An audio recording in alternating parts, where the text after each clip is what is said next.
Bonjour à toutes et à tous, bienvenue sur Comics Party pour un nouveau guide du super-héros consacré à cette question aujourd'hui, un héros peut-il tuer? Comme d'habitude, on va voir quelques éléments de réponse et en discuter ensemble dans les commentaires. Une interrogation qui peut poser un certain nombre d'autres questions. Ce que l'on peut constater, c'est que de manière générale, chez DC Comics comme Marvel, les super-héros ont une ligne de conduite, un code d'honneur qui les incite à ne pas franchir la ligne.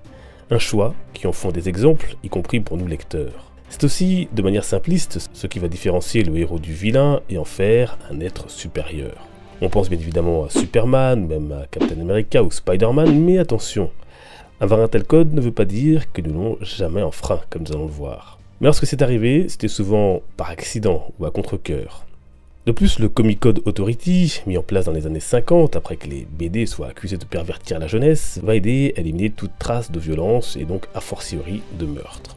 Côté cinéma, Man of Steel de Zack Snyder, sorti en 2013, avait surpris pas mal de spectateurs, tant les dégâts humains causés par la bataille entre Superman et le général Zod et ses alliés sont colossaux. On est ici en présence d'un homme d'acier en apprentissage, qui pense à protéger la Terre de ses ennemis, mais pas encore aux dégâts collatéraux. D'ailleurs, on voit bien à la fin du film qu'il se soucie des humains lorsqu'il choisit de tuer le général Zod plutôt que de le laisser assassiner une famille. Parmi les sources d'inspiration de ce code, il y a parfois la mort de certains de leurs proches qui a pu guider cette approche, que ce soit la mort de son oncle Ben pour Spider-Man ou celle de ses parents pour Bruce Wayne. Pour ce dernier, qui deviendra Batman, les choses sont un peu différentes, car dans ses aventures, on a pu le voir tuer à une époque ou tenir des armes à feu. Dès sa première apparition, en fait, dans le Détective Comics 27, il met fin aux agissements du criminel en l'envoyant dans une cuve d'acide. Plus tard, dans le Détective Comics 30, il brise la nuque de l'un de ses adversaires d'un coup de pied. Après cela, le justicier adoptera son code d'honneur, s'interdisant donc de tuer. Mais il le bafouera quelquefois, comme en 1988 lorsqu'il décidera de laisser mourir de faim un vilain. Côté arme à feu, il en sera doté à ses débuts, jusque sur la couverture du Détective Comics 33. Malgré tout, une question lui est souvent retournée, celle du Joker. Et oui, il est le vilain le plus impitoyable qui a affronté le Chevalier Noir, allant même jusqu'à assassiner le Robin, Jason Todd. Parfois tenté d'aller au bout de sa démarche par le Joker lui-même, le Chevalier Noir n'est pourtant jamais passé à l'acte, hormis dans The Dark Knight Returns. D'ailleurs, Jason, entre-temps ressuscité et devenu Red Hood, lui reprochera de ne pas l'avoir vengé en éliminant le Joker après son assassinat. Ce à quoi Batman répondra qu'il aimerait enfreindre son code, mais qu'il a peur de ne pas en revenir indemne. Car au final, la question se pose, en laissant les super-vilains en vie, nos héros ne sont-ils pas indirectement complices ou même carrément coupables de leur prochain meurtre?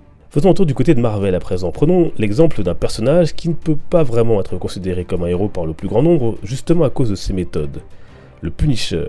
Frank Castle tue, il élimine ceux qu'il juge coupables, sautant l'étape de la justice prônée par le reste des héros. Mais d'autres, pourtant, utilisent aussi parfois des méthodes tout aussi expéditives, comme Wolverine, et sur un ton plus comique, Deadpool. On notera tout de même que s'il est admis que les meurtres de simples mortels sont plutôt rares, hormis avec le Punisher, les aliens, tels que les paradémons de DC ou les Chitauri chez Marvel, ainsi que les monstres, eux, sont à part et généralement tués sans peu de scrupules lors d'une attaque terrestre. De fait, tous les super-héros ont déjà tué, en réalité. Que ce soit Superman lors de son combat contre Doomsday, Iron Man dans l'arc Extremis, ou encore Wonder Woman qui brise la nuque de Maxwell Lord dans Superman Sacrifice.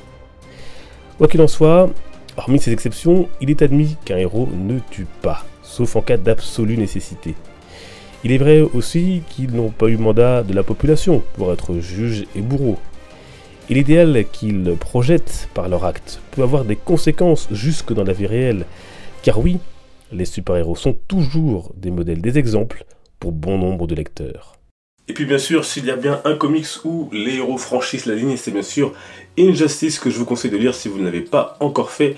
Déjà 10 tomes de sortie en VF. Et on poursuit bien sûr le débat dans les commentaires.